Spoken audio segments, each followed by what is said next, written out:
It's King, swiftest and strongest lead dog of the North Country, blazing the trail for Sergeant Preston of the Northwest Mounted Police in his relentless pursuit of lawbreakers. On, King! On, you huskies! Gold discovered in the Yukon, a stampede to the Klondike in the greedy race for riches. Now back to the days of the gold rush when Sergeant Preston and his wonder dog King battled through storm and snow to preserve law and order as they met the challenge of the Yukon.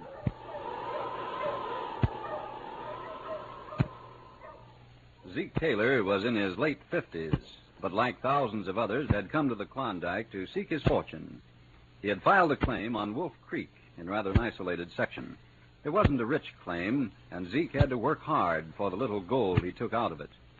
Two other prospectors lived near him, and one day when he and Jake Rath, his neighbor, were taking a shortcut to their cabins from the trail to Dawson, they learned about another. We should save about 2 or 3 miles this way, Jake. It sure is shorter than the trail we've been using. Hope we don't get lost. Someone's been going this way. Maybe Bill Kramer found this shortcut before we did. Bill would have told us about it. He takes the same trail we've been taking, I know. Say, Jake, look. There's a little cabin over there behind them trees. You see it? There's smoke coming out of the chimney. Golly, you're right. I didn't know there was another living soul within miles of here besides you and Bill Kramer. Let's go over and see who lives there. He sure is far away from everything. He's probably an old trapper. I don't see why he'd pick this spot to live if he's a prospector. Bet he'll be glad to see us. Nobody would find him except by accident. I could use something hot to drink. I'm cold. I'm sure glad we came this way. It'll save us miles. With this cabin at a halfway point between us and the trading post, it'll make it pretty nice. Look, someone's opening the door of the cabin. Must have seen us coming through the window. Hello there! You get out of here! What'd he say, Jake? I thought he said, get out of here, but I guess I heard wrong. Get away from here, I tell you! Don't come any closer! Hey, look, he's pointing a gun at us. Well, now, if that ain't a welcome for you. Get away from here, I tell you! Shut up, you old walrus! We're going past your house. We ain't bothering you. Now maybe you know I mean business. Why, you dirty... Where's my gun? I'll show you. Don't shoot him, Jake. Don't shoot him. He just shot his gun in the air. He's a little crazy, I guess. Little. He's as bad as a belfry. I ought to put him out of his misery. Nobody'd ever find it out. No, Jake, no, Jake. Now, come on, we'll circle this place so he'll know we aren't going near his cabin. When we tell Bill Kramer about this shortcut we found, we better warn him about old Santa Claus. Say, let's stop at Bill's on the way home. Maybe he's heard about this old duck. All right. I'll sure be glad to get in a warm cabin. I hope Bill has some warm food there.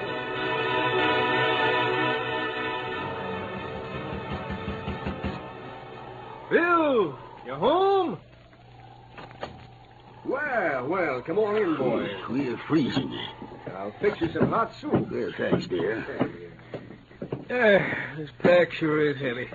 Wish we had enough money to buy a dog again. I sure hate this business of packing our own grub. The rate I'm taking gold out of that claim of mine, I'll be packing it on my back the rest of my life. Same here.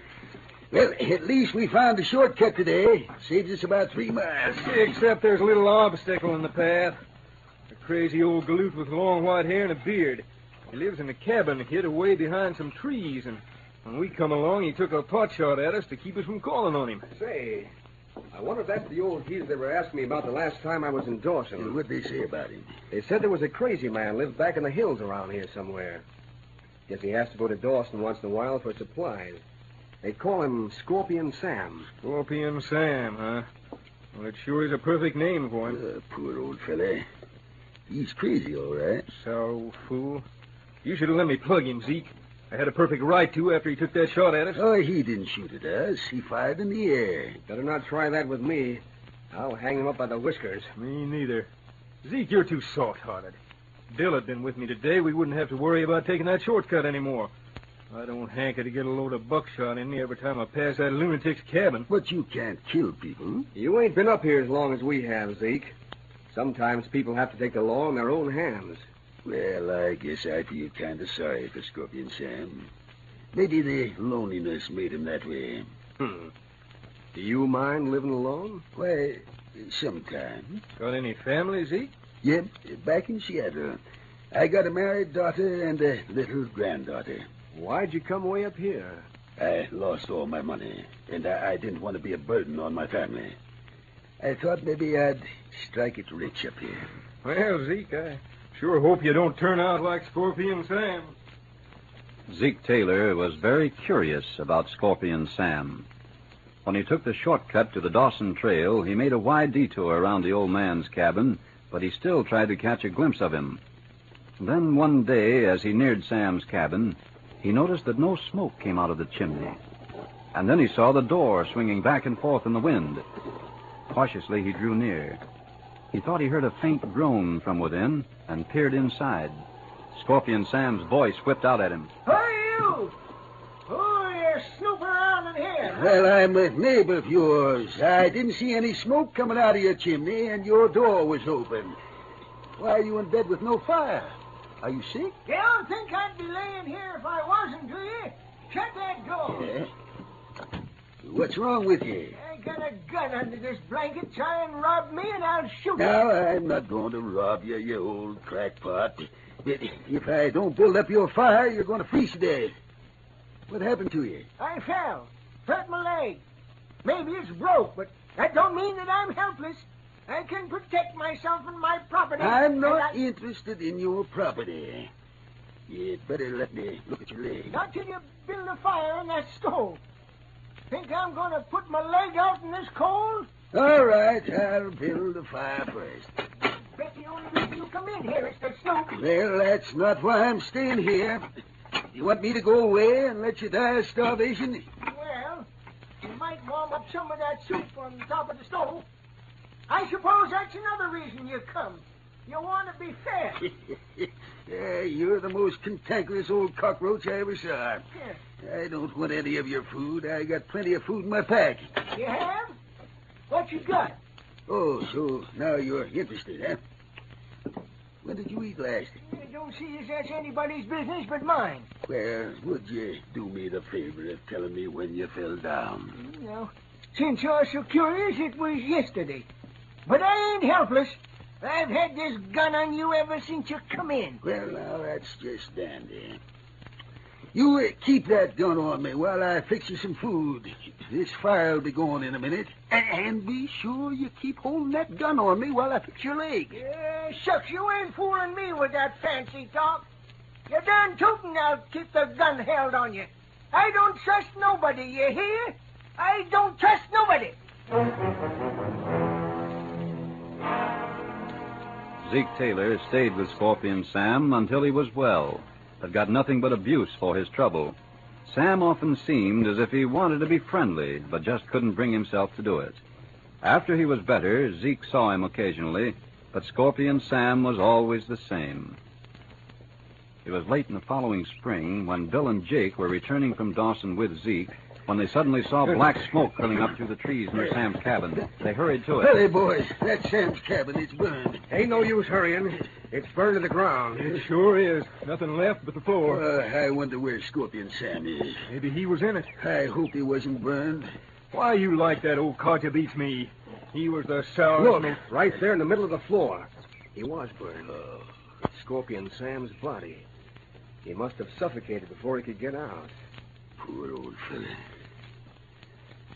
Well, come on, we'd better bury him. Look out, don't walk on that floor, Zeke. Those boards are burned, they won't hold you. See what I tell you. Well, I'm not hurt. My foot just went through the floor. What's this? What are you looking at? Here, in this hole where my foot went through, there's something shiny. Shiny. Let's see. Why, they're nuggets. One of the bags is busted. And there's more bags. Wait till I get one. Scorpion Sam with gold hidden under his floor. Look at these. That loony old miser. Living way out here like this when he had enough money to live wherever he wanted to. It's a fortune. Nobody knew he had it. That's why he was always worried when strangers came around. There's no sign of a claim around here anywhere. I bet he had a claim somewhere else and brought the gold here and hid it. Divided 3 ways, we'd have enough money to belong for quite a while. It's an idea, Jake. Nobody dreamed he had this. But maybe he has some relatives somewhere. we'd better inquire. Don't be a fool, He Zeke. never said anything to you about relatives, did he? Well, he'd never tell me anything about himself. I don't even know his right name. I doubt that anybody does. Anyway, we ain't bothering to find out. Are you with us, Zeke? Or do we divide this 2 ways instead of 3? No, it isn't right. We ought to find out if... Wake up, Grandpa. With this money, you could buy yourself a trading post or store. It'd be better than pen and gold, especially on claims like ours. We're dividing this money whether you like it or not. You're taking your share, so you can't squawk about it, see? I suppose if nobody claimed it, the gold might go to the government. If we hadn't found it, it wouldn't go anywhere. But I know where it's going now. Maybe I could buy a trading post or a general store. Now you're talking, Zeke. Come on. Help us get this gold out of here.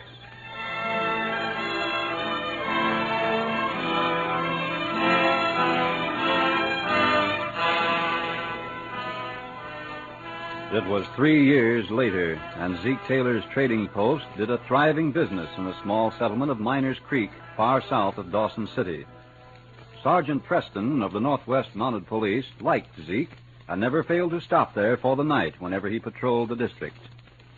One summer evening, when a Mountie entered Zeke's store, he found the old man very upset. Sergeant, I just got a letter from Seattle. My daughter and her husband were in a fatal accident. Oh, I'm sorry, Zeke. I'm the only one left to take care of Sally. Sally? She's my little granddaughter. She's only 7. Oh. Well, do you think you'll go back to Seattle? Well, I don't know what I could do to support her there. Do you think it's out of the question to have her here in the Yukon? Why, no, Zeke, if it's possible to get her up here. You see, a friend of mine in Seattle is coming up to the Yukon. He isn't coming up this far, but he says he could bring her as far as Whitehorse. He'll be there in about a month. I'll be in Whitehorse about that time. Would you like to have me meet her and bring her back here for you? Would you do that for me, Preston? I could trust you to take good care of her. You see, I'm getting pretty old to take a trip like that. She probably won't remember me at all. Well, she couldn't have picked a finer man for a grandfather. I'm not as good as you think I am, Sergeant. Well, I've never found anything wrong with you. You're kind and honest, and everybody trusts you. Sergeant, there's something I've got to tell you. Yes? It's about... Good evening, Zeke.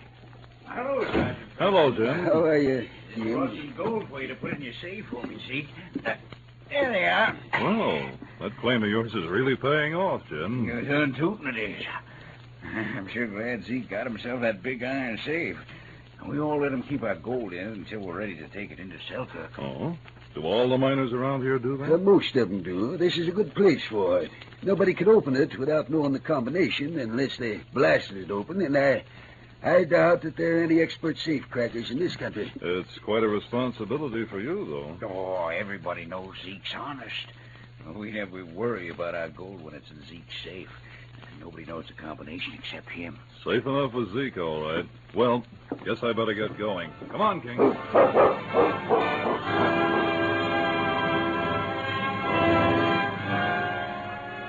It was almost 2 months later, and Zeke was nervous and excited as he took 2 bags of gold nuggets from Jim Peters for storage in his safe. Jim, you're sure getting rich. You've got more gold stored in this safe than any prospector around here. Yes, that claim of mine is sure producing.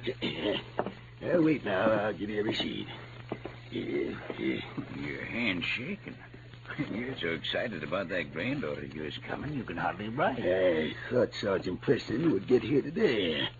I hope they didn't strike any bad weather. You know, having a granddaughter to look after, well, it scares me a little. I'm glad I was able to get that cabin at the edge of the town. It wouldn't be right to put her here in that little back room we used to say. She'll like a cabin. I hope I can raise her right. To tell you the truth, I envy you a little.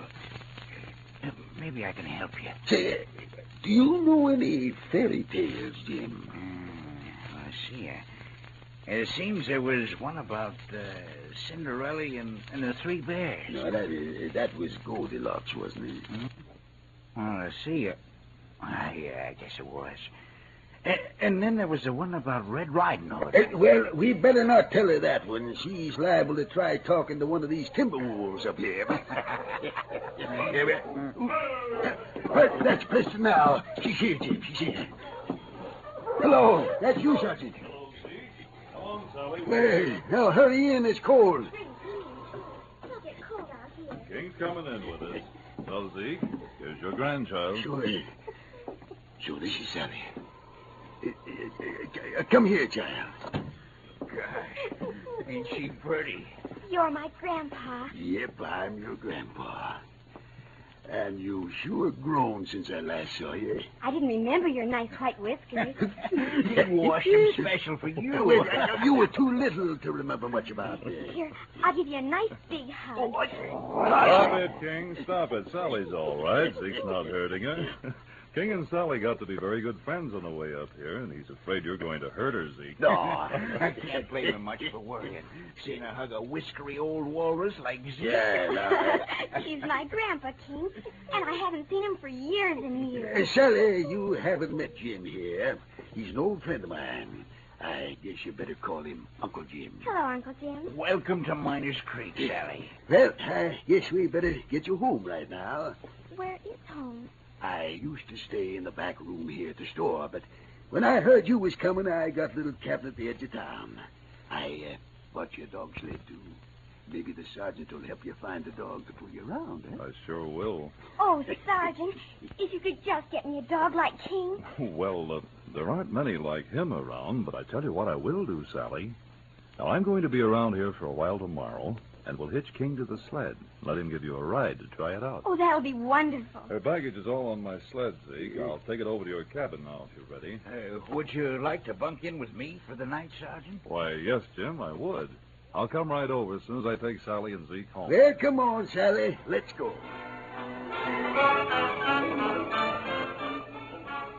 The following morning, Sally was aglow with excitement as she sat on her sled. Sergeant Preston had hitched King to it, and the great dog seemed to enjoy it as much as a child.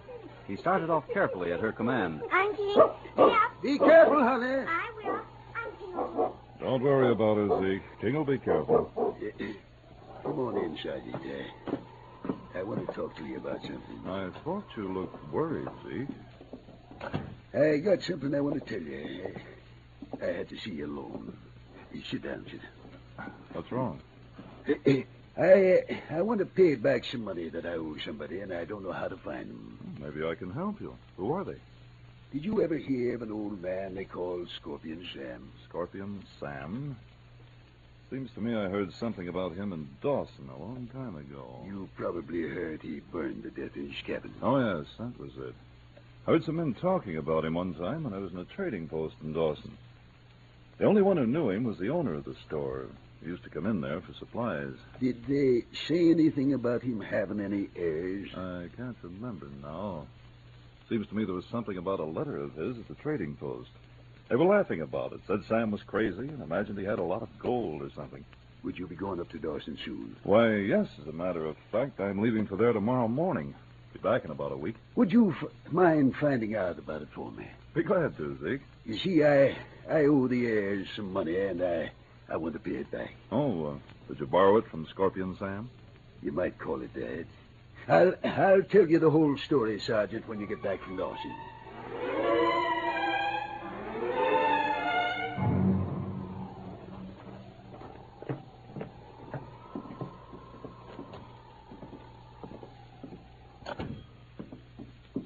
Hello there, Zeke. Huh? Jake. Bill. What are you doing here? It's a nice trading post you got here with Scorpion Sam's money. Please don't talk about Scorpion Sam if any customers come in. You think we're crazy? That's why we waited till the store was empty. You look pretty prosperous, Zeke. I'm making a good living. Jake and I lost our money. Guess we should have bought a claim or a store instead of trying to double it fast on a roulette wheel.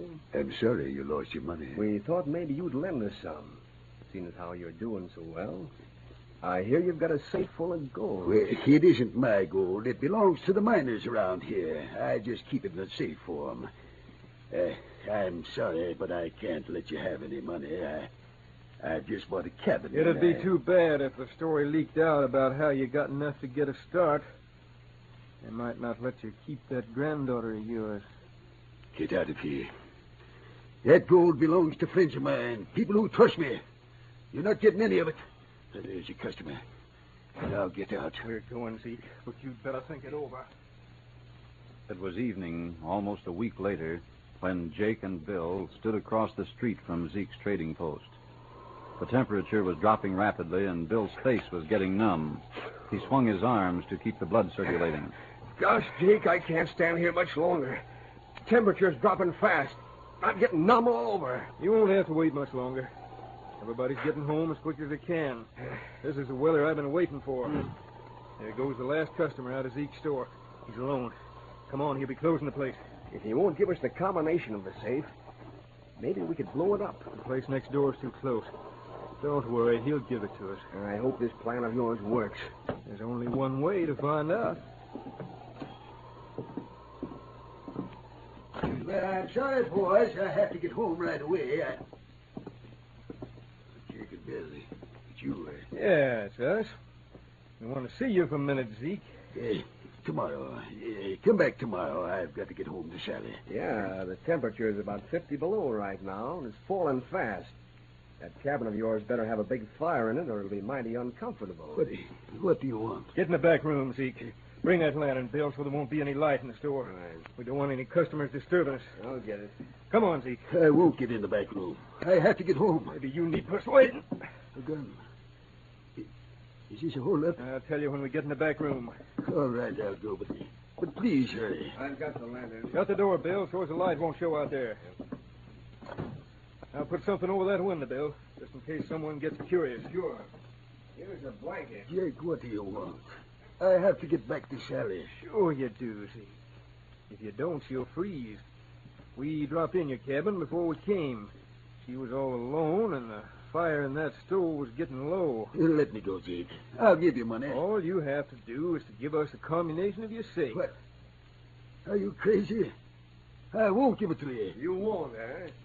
Remember, Zeke, it's 50 below zero. The mercury's dropping fast. And we got plenty of time to wait. Maybe it'll take an hour or two for that cabin to get cold enough for that granddaughter of yours to freeze to death. But as I said, we got plenty of time. Why, you dirty cowards, using Sally to... You wouldn't. Oh, freezing ain't a bad death.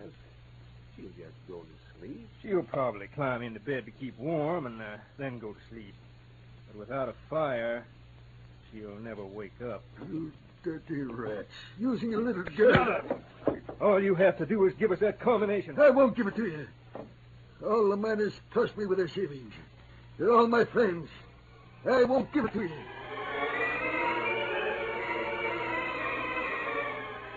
Sergeant Preston, returning to Miners Creek from Dawson, had to pass Zeke's cabin on the trail.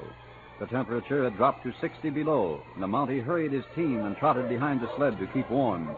King, running ahead, turned off the trail and started toward the cabin where he knew he'd find the little girl he liked so well. Sergeant Preston stopped the team. King, where are you huskies? Come back here, King. We can't stop now. Well, I suppose I'd better go in or you won't be happy. King, oh, Sergeant Preston, help me. Sally, what's wrong? Oh, I'm so glad you came. I'm so cold. Grandpa didn't come home, and I couldn't keep the fire going. Oh, you poor child. You're freezing. Here, hop into bed. I'll put King up here beside you. He'll keep you warm till I get a fire going. Then we'll find your grandfather. Come close to me, King. Oh, he feels nice and warm. Now, I'll put these covers over you. Now, you stay there. I'll have this cabin warm in a few minutes. I wonder where Grandpa is. He said he'd be home early today because it was so cold. And then he didn't even come home to supper. Well, something must be wrong at the store. Don't worry, Sally. I'll find him. Leaving his dog team at Zeke's cabin, Sergeant Preston took King and walked to the trading post. There was no light in the store, but the Mountie entered quietly with his big dog walking silently beside him. And then he saw the streak of light under the door of the back room. Quietly, he crept over to it and listened. Inside the room, Zeke sat facing Jake, who held a gun in his hand. It's getting cold in here, even with a fire going. Your cabin is almost as cold as it is outside by this time. Your granddaughter is half froze now. Please let me go, Zeke. I'll give you all my own money. Everything in the cash box. We ain't interested in chicken feed. We want the combination of that safe. And if I give it to you, you'll probably kill me anyway, so I couldn't tell who robbed me. Not necessarily, Zeke. Because if you did and we were caught, we'd tell about the time we all split Scorpion Sam's money 3 ways. You wouldn't dare tell. So now, come on. What's that combination? Drop that gun while you're under arrest. Mountie. No, you don't. Get away. Take him off. Off in, boy. I'll take that gun. Sergeant Preston, you just got here in time. You ain't got a thing on us, Mountie. We were just sitting here talking.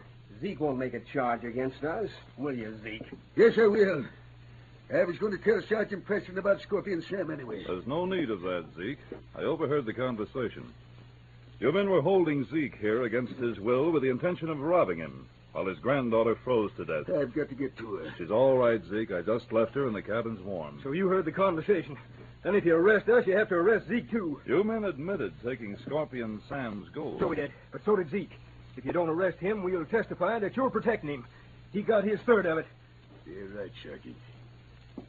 That's what I was going to tell you when you came back from Dawson. Oh, unless you want to arrest Zeke, maybe you'd be smart to let us go. Seeming he's a friend of yours. Zeke hasn't committed a crime. He certainly has. Zeke asked me to find out about Scorpion Sam when I went to Dawson. He said he wanted to pay back some money. Yeah, he was just talking. I talked to Andy Mason, who owns the trading post where Scorpion Sam used to get his supplies. He left a letter with Andy to be opened after his death. Letter? Andy opened it, and it said that everything he owned was to go to a man named Zeke. He didn't even know your last name, Zeke. You mean Scorpion Sam really liked me? Oh, as much as he liked anybody. Andy said they looked for you, but you'd left the country. You see, there was nothing of Scorpion Sam's left since the cabin had burned down, so they didn't bother trying to trace you. And that gold, I didn't steal it. It was mine. All you did was divide your own fortune 3 ways. Zeke, please don't press charges against us. We promised to leave the country. That's enough out of you. You're both under arrest. Watch them, King. The case of Scorpion Sam is closed.